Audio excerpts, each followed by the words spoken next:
दोस्तों, हमारे जीवन में हमेशा कोई न कोई संकट आता ही रहता है। कहते हैं जिसने अपने मन को बस में कर लिया, वह जीवन की किसी भी कठिनाइयों का सामना आसानी से कर सकता है। और हमारे जीवन में मन की शांति ही जीवन का सबसे बड़ा सुख है। हमें अपने जीवन में कभी भी धन संपत्ति के बारे में नहीं सोचना चाहिए। हमारे जीवन में मन की शांति ही सबसे बड़ा धन है। दोस्तों, इस कहानी के माध्यम से आपको बताने वाले हैं कि हम अपने मन को कैसे बस में कर सकते हैं। यह कहानी एक राजा और एक बौद्ध भिक्षु की है। एक राजा अपने राज्य में राज किया करता था। उसको धन संपत्ति संपदा की कोई कमी नहीं थी। उसकी प्रजा भी उस राजा से हमेशा प्रसन्न रहा करती थी। लेकिन राजा हमेशा परेशान रहते, क्योंकि उनके मन को शांति नहीं प्राप्त हो रही थी। राजा ज्यादातर परेशान ही रहते हैं। वह राजा अपने मन को शांत करने का बहुत प्रयास किया करता था, पर उसका मन शांत नहीं हो पा रहा था। वह अपने राज्य के सभी बड़े बड़े विद्वानों को अपने महल में बुलाया करता और उनसे मन को शांत करने का उपाय पूछता। लोग तरह तरह के उपाय राजा को बताते, पर कोई भी उपाय काम नहीं कर रहा था। एक दिन एक व्यक्ति राजा के पास आता है और कहता है, हे राजन, आपके मन को शांत करने का मेरे पास एक उपाय है। तभी राजा उस व्यक्ति की बात सुनकर बहुत खुश हो जाते हैं और उस व्यक्ति से कहते हैं, यदि तुमने ऐसा कर दिया तो मैं तुम्हें उतना धन दूंगा जितना तुम मुझसे मांगोगे। वह व्यक्ति राजा से कहता है, हे राजन, आपका मन तो मैं नहीं शांत कर सकता, पर एक बौद्ध भिक्षु है जो आपके मन को शांत कर सकते हैं। वह बौद्ध भिक्षु बहुत ही ज्ञानी थे। उनके पास जो कोई भी समस्या लेकर आता, वह कभी खाली हाथ वापस नहीं जाता था। तभी वह व्यक्ति राजा से कहता है, हे राजन, आप उनसे एक बार अवश्य मिलें। वह आपकी समस्या का समाधान अवश्य करेंगे। तभी राजा उस व्यक्ति से कहता है, वो बौद्ध भिक्षु हमें कहाँ मिलेंगे? वह व्यक्ति राजा से कहता है, यहाँ से कुछ दूर जंगल में वो एक छोटा सा आश्रम बनाकर रहते हैं। राजा अपने कुछ सैनिकों के साथ उस बौद्ध भिक्षु के पास मिलने के लिए पहुंचा और बौद्ध भिक्षु को प्रणाम किया और कहा, हे गुरुवर, मैंने सुना है कि आप बहुत ज्ञानी हैं। क्या आप मेरे इस समस्या का समाधान कर सकते हैं? बौद्ध भिक्षु राजा के किसी भी प्रश्न का उत्तर नहीं देते हैं।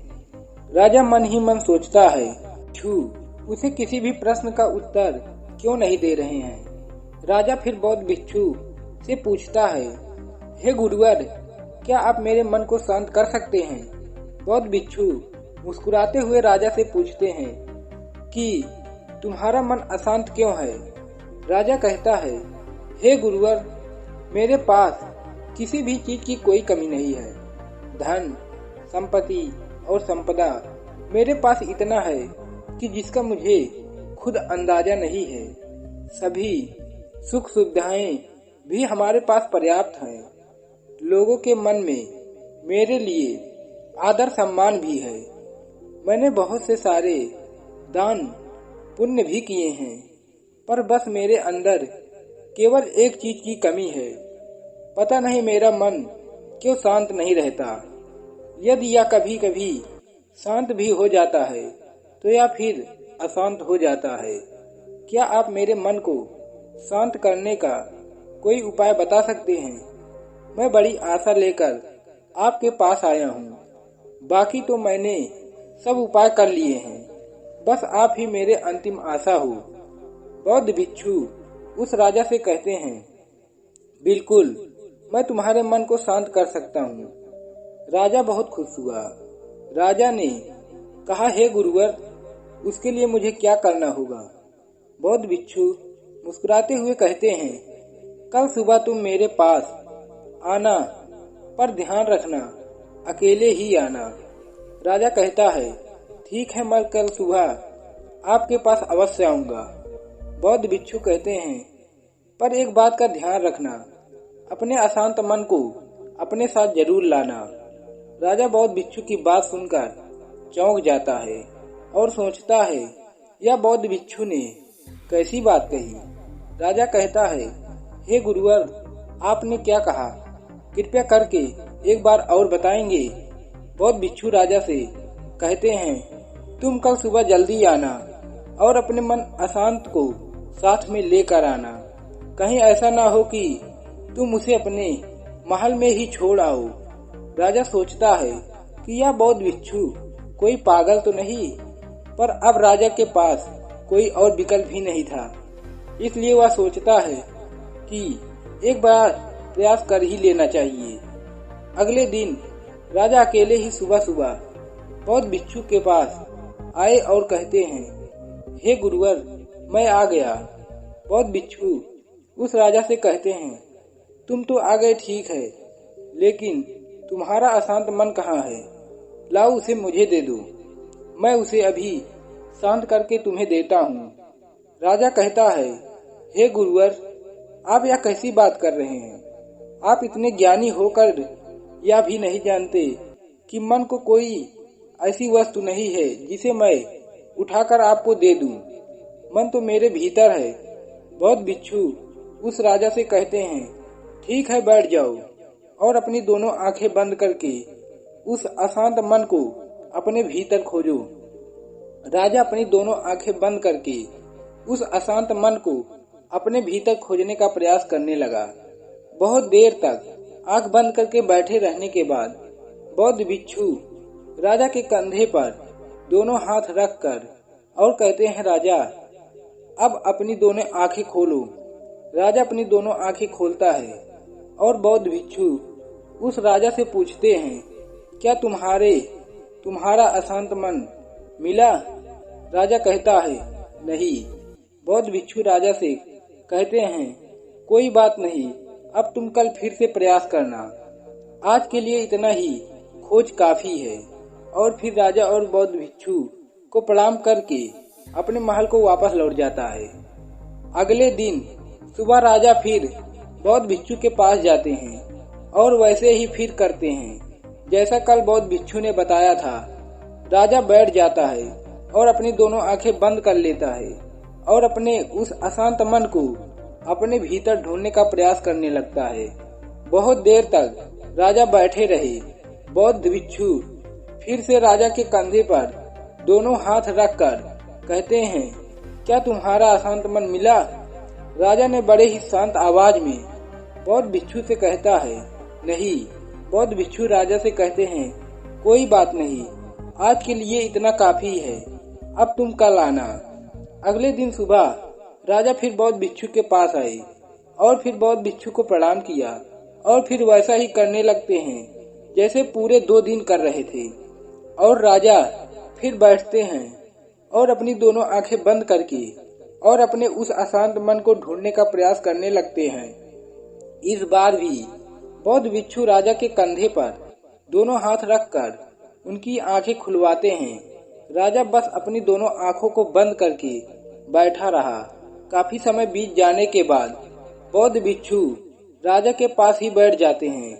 पूरा दिन बीत जाता है, पूरी रात बीत जाती है, पर राजा अपनी दोनों आंखों को बंद करके अपने उस अशांत मन को ढूंढ रहा था।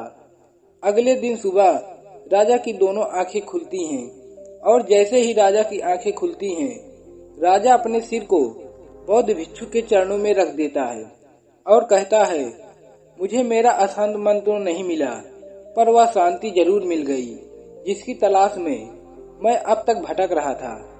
उस राजा की तरह आप भी अपनी मन की शांति को कहीं बाहर खोज रहे हैं। वह शांति कहीं बाहर नहीं, वह शांति आपके भीतर ही है। बस आपको जरूरत है उसे भीतर खोजने की। जब आप अपने भीतर की शांति को प्राप्त कर लेंगे, उसी दिन से आपका जीवन सुखमय हो जाएगा। इसीलिए दोस्तों, पहले अपने मन की शांति को कहीं बाहर मत खोजिए, बल्कि अपने अंदर की शांति को उत्पन्न कीजिए। शांति ही हमारे मन और मस्तिष्क को एकाग्र करती है और यह एकाग्र मन ही हमारे जीवन की स्थिति राह को निर्धारित करती है। इसलिए हमें कुछ समय दिन भर में अवश्य निकालना चाहिए ताकि हम शांति से बैठकर मनन कर सकें। अन्यथा इस दुनिया में हम उलझे ही रह जाएंगे। हम कभी भी न ही अपने मन को और न ही खुद को कभी जान पाएंगे और इस दुनिया में लोगों की चाल से चलते चले जाएंगे। जब हमें पता चलेगा तो बस पछतावा ही होगा। दोस्तों, हमें उम्मीद है कि आज आपने इस वीडियो से कुछ न कुछ जरूर सीखा होगा। इस वीडियो से आपने क्या सीखा है? आपने जो कुछ भी सीखा है वो मुझे कमेंट में बता सकते हैं। इसी के साथ मैं उम्मीद है कि आप सभी को आज की यह वीडियो जरूर पसंद आई होगी। तो वीडियो को लाइक और अपने दोस्तों के साथ शेयर जरूर करिएगा और हमें ऐसे ही सपोर्ट करने के लिए चैनल को सब्सक्राइब और घंटी बटन को जरूर दबा दीजिएगा। तो चलिए मिलते हैं ऐसी ही एक और वीडियो में। तब तक के लिए अपना ख्याल रखें। धन्यवाद।